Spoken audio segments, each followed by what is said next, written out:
Nagtulungan ng mga Child Development Workers o CDW, Supervised Neighborhood Play o SNP Workers at mga magulang sa bayanihang bulilit ng MSSD bilang paghahanda sa mga daycare centers.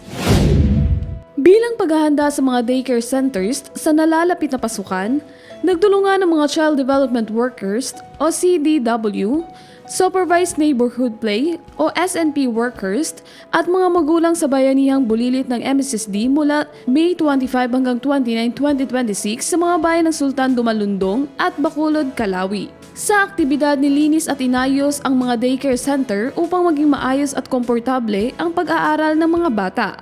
Nagsagawa rin ng parents orientation sa Bacolod, Calawi kung saan tinalakay ang Early Childhood Care and Development o CCD program, mga gawain ng mga bata sa daycare, mga patakaran sa loob ng silid-aralan, at ang kahalagahan ng pagtutulungan ng mga guro at magulang para sa pagkatuto at pag-unlad ng mga bata.